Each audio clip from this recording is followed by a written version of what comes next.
Nagsimula ng lumikas ang mga residente, partikular ang mga sakop ng 6-kilometer permanent danger zone ng Bulkang Mayon. Mahigpit din ang pakikipag-ugnayan ng probinsya ng Albay sa iba't ibang ahensya ng pamahalaan. Mula sa Bicol, may report si Nomer Corporal. Nagsimula ng magpatupad ng preemptive evacuation ang provincial government ng Albay para sa mga residenteng nakatira sa loob ng 6-kilometer permanent danger zone matapos itaas sa alert level 3 ang Bulkan Mayon. Naabutan namin ang 32 anyos sa sinanay Rachel Gonzalez sa kanilang bahay sa barangay Anuling, Kamalig, Albay habang nag-aayos ng mga gamit na dadalhin sa evacuation center.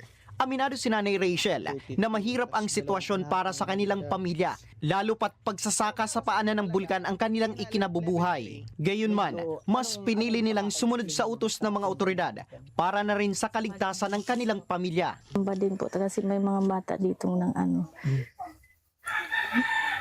nagpakapanginayang sa mga pananim mga madidistroso. Bukod kay Nanay Rachel, may mga kabarangay din siya na mas piniling maagang anihin ang kanilang mga pananim bago tuluyang lumikas.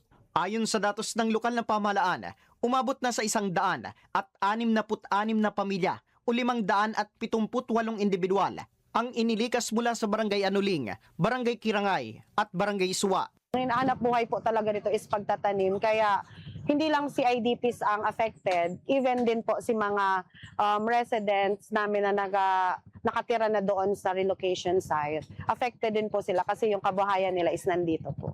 Mapapansin din ang mas mahigpit na pagbabantay ng pulisya sa mga border control point upang matiyak na walang makakapasok at walang maisasagawang aktibidad sa loob ng 6-kilometer permanent danger zone. So, andito po tayo, i-maintain po natin yung ating border control point para po dun sa mga papasok. So wala po tayong papayagan muna, sir.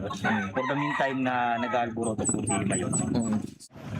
Samantala, patuloy ang pakikipag-ugnayan ng provincial government ng Albay sa iba't ibang ahensya ng pamahalaan, kabilang ng Philippine Army, PNP, DepEd at lalong-lalo na sa DSWD Bicol.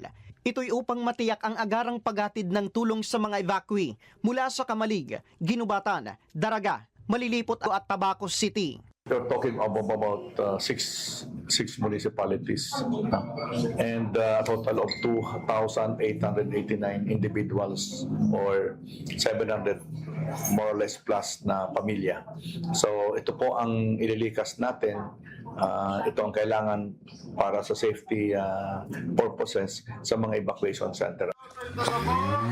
Kaugnay nito, umaasa ang mga otoridad sa kooperasyon ng mamamayan at sa maagang pagsunod sa mga abiso para sa totoong balita sa bagong Pilipinas.